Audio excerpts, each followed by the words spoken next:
Alright, and we're back for our final segment here on Tech Pulse. In the last segment, we talked about that urine-powered battery system that could become the next level in emergency generators and stuff like that, if they could get this thing working properly. And now we're talking about being able to travel. Like I said, how would you like to travel from New York to LA in 45 minutes? That's like a commute.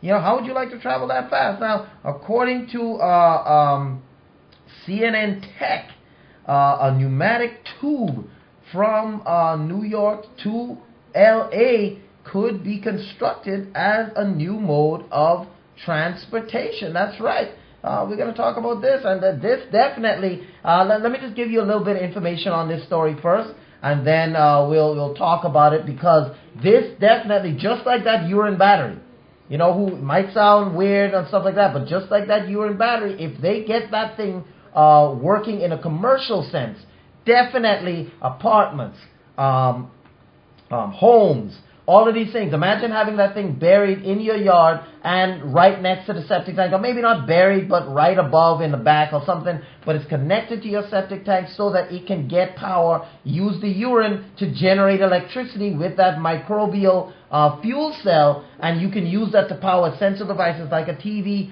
like a stove, a refrigerator, and stuff like that. So you always have power and no waste, as far as no fumes. You don't have to worry about it being a rainstorm and you can't get electricity from the sun, anything like that. That definitely could be a game changer in the world of power.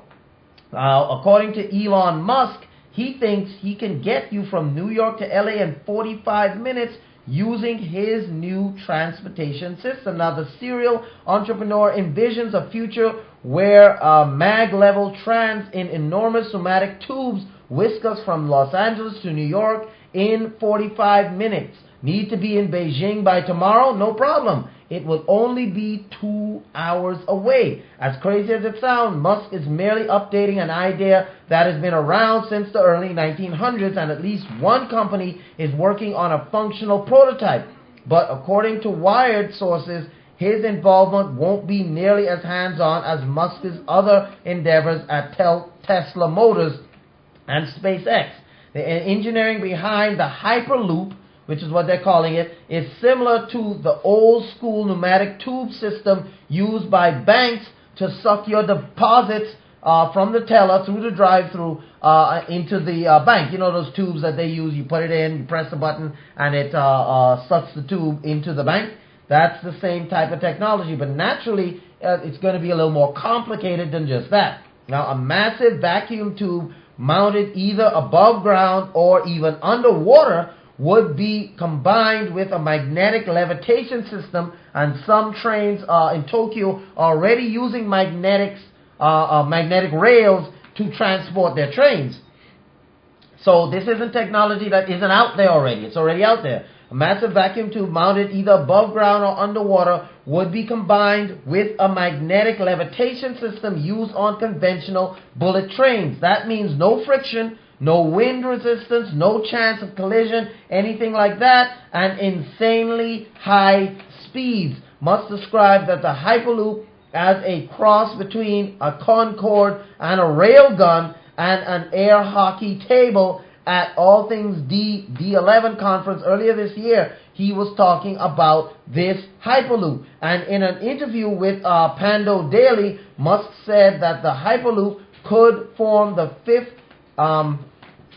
tent pole of modern transportation, joining cars, planes, trains, boats, adding that because of its low energy usage and ability to get juice from solar power, it could generate more power than it would consume. But up until now, he hasn't elaborated on his involvement. Now, Musk's interest in the idea was sparked after researching California's new high-speed rail project and realizing that it will be the slowest and at $70 billion, the most expensive system on the planet. To his mind, there's a better solution. The Hyperloop is it. and one firm unaffiliated with Musk is in early stages of development.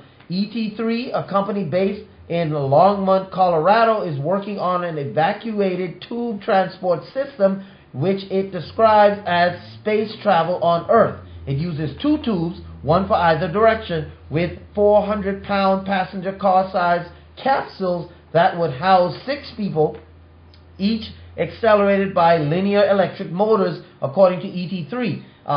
State trips would average speeds of around 370 miles per hour, while international trips would hit an insane 4,000 miles an hour mark. The company, which calls itself an open consortium, claims that it is working with partners in China and has sold nearly 100 licenses for the technology. But ET3's claim pose more questions than answers, particularly when considering you can buy your own license for the bargain basement price of $100. Now, with all of that being said, if this thing actually is to be put into production, here's a couple of definite, I wouldn't say pitfalls, but here's a couple of definite things that if this thing would be put into action, people would have to take notice of. If this were put into action, that would change travel instantly. Being able to go from New York, and we're going to show you this story here real quick. Being able to go from New York to LA in 45 minutes, just like being able to use urine power generators would kill gas power generators. It would kill electric generators. All you would have on the market were these microbial fuel cells. Now, being able to travel from New York to LA in 45 minutes, right away, at speeds reaching in the thousands of miles per hour. First of all, here's the things that you would have to realize. Right away, planes would become obsolete. The airline industry, as far as maybe private planes or private situations, you may still have some of those private pilots, but commercial airlines, done. Commercial airlines would be done immediately. No one is going to fly for an hour, 2 hours with those layovers, sitting in those cabin seats with some punk, with their arm right in your head, and the person in front of you leaning back their chair and your knees are crushed. The people are not going to be flying if they can use these hyperloops in 45 minutes to get from LA to New York. Matter of fact, this would open up, whole worlds of living, because in some places like New York, you get paid well, but the cost of living is high. Imagine people would only work in New York. They would work in New York and then travel to, they would live in LA, or they would live in Miami, or they would live in Nebraska, where cost of living is much lower. You can get an apartment in Nebraska, good, with fireplace and everything, for around $400 to $500 a month. $400 to $500 a month here would just get you a hood in the streets here in Florida. That's all that would get you, $400 to $500 a month. That would only get you that. And so imagine being able to work in New York where you get paid high, and then live in Nebraska where you have low cost of living. Right away, that would transform how people live. That would transform how people live right away. Because why? Only people who they're just die-hard New Yorkers would still just live in New York. But people would work in New York. They would shop in New York, walk around New York, but they would go and live in Nebraska. Why? Because they can be to New York in 45 minutes. In 45 minutes, they're in New York. Imagine you want to go to China. 2 hours, you're there. No more flying, and it's 12-hour flights, international. Your bags are lost. Children are crying around you. You're in an airport with 50 billion people. No more of that. Being able to travel at those speeds would definitely change the way people commute. But here's another problem. Another problem with that, well, that isn't a problem necessarily, but it would change the dynamic of how things are. The cost of living wouldn't stay the same in Nebraska, because everyone wants to live there now. The cost of living would be high, so it would change even the economic system. Something like that would even change the economic system, how it's set up. And then people now being able to use this, I mean, you would need space training, you know, astronaut training to be able to use this service, because traveling at 75 miles an hour, even 100 miles an hour is one thing. Traveling at 4,000 miles an hour is another. You know, and being able to travel that fast, you would have to have some kind of training. I don't know how they would work that in so that people, regular people, could use this. People with heart problems, people with breathing problems, all of this stuff. I don't know how they would make the train so that it compensated for such speeds, because as long as you're in a gravitational area like the Earth, which is gravitational, as long as you have that, you're going to feel the effects of speed on gravity. You're going to feel those effects. So you're not going to be able to get away from it. In space, it's different, because there is no gravity. When you go fast or when you're flying, there's nothing pulling against you. So therefore, you're not going to feel the effects of gravity on you in the same way, because there is no gravity. But here on Earth, that force, you're going to feel that, and that's what they call G-forces. When you're spinning, and they call the G-force, like airline pilots and stuff like that, G-forces is the gravitational force that's on you moving at those speeds.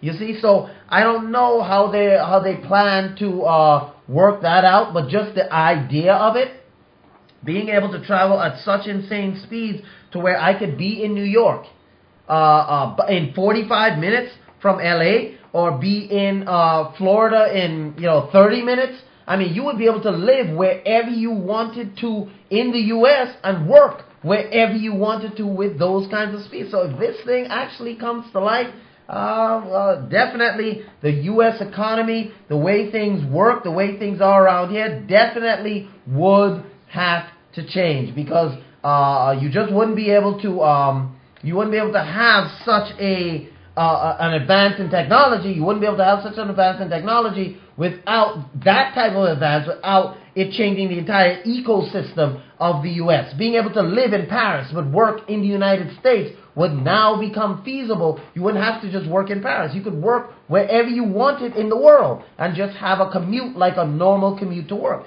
This is definitely an exciting time to be involved in technology, but unfortunately right now, at this moment, we have come to the end of another Tech Pulse. We want to thank everyone for joining us here on Tech Pulse. We're going to, we're going to see you tomorrow. So thanks for watching, and oust. Say that one